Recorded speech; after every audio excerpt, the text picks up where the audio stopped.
Hello, আসসালামু আলাইকুম বন্ধুরা, সবাই কেমন আছেন? আশা করি নিশ্চয়ই অনেক ভালো। ইব্রাহিম 365 ইউটিউব চ্যানেল পক্ষ থেকে সবাইকে স্বাগতম। সাথে আছেন এমডি ইব্রাহিম হোসেন মজিদ। তো বন্ধুরা, আজকে যে বিষয়টা আপনাদেরকে দেখাবো, আজকে যে বিষয়টা আপনাদেরকে প্র্যাকটিক্যালে শেখাবো, সেটা হচ্ছে যে আমরা অনেকেই পুরাতন স্মার্টফোন কিনে থাকি।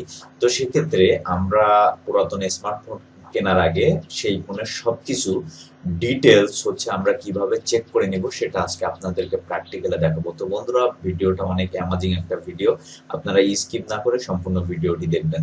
তো বন্ধুরা, প্রথমে হচ্ছে আমি আমার প্লে স্টোরে আসলাম, মানে আমি যে স্মার্টফোনটা পুরাতন কিনতে চাই সেই স্মার্টফোনের প্লে স্টোরে আসবো। আসার পরে এইখানে লিখবো হচ্ছে ডিভি ইনফো। এই যে ডিভি ইনফো এটা লিখলাম। এটা লেখার পরে এটাকে আমরা ইনস্টল করব, ইনস্টল করে এটাকে হচ্ছে আমরা ওপেন করব। তো ওপেন করার পরে দেখেন বন্ধুরা, এই ফোনের যাবতীয় সবকিছু কিন্তু আমরা এই যে ডিভাইস ইনফোতে আমরা দেখতে পারবো।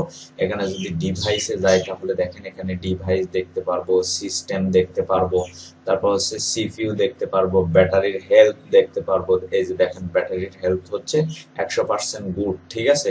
তারপর হচ্ছে নেটওয়ার্ক দেখতে পারবো, কানেক্টিভিটি দেখতে পারবো, ডিসপ্লে দেখতে পারবো, মেমোরি দেখতে পারবো, ক্যামেরা, তারপর হচ্ছে থার্মেল দেখতে পারবো, সেন্সর দেখতে পারবো, অ্যাপস দেখতে পারবো, তারপর হচ্ছে টেস্ট দেখতে পারবো। ঠিক আছে, এখানে সবকিছু A to Z আমরা কিন্তু সমস্ত কিছু দেখতে পারবো। তো এইভাবেই কিন্তু আমরা সবকিছু আমরা একটা সেকেন্ড হ্যান্ড বা হচ্ছে আপনার পুরাতন একটা স্মার্টফোন কিনতে যেয়ে আমরা কিন্তু তার সবকিছু চেক করে নিতে পারবো খুব সহজেই।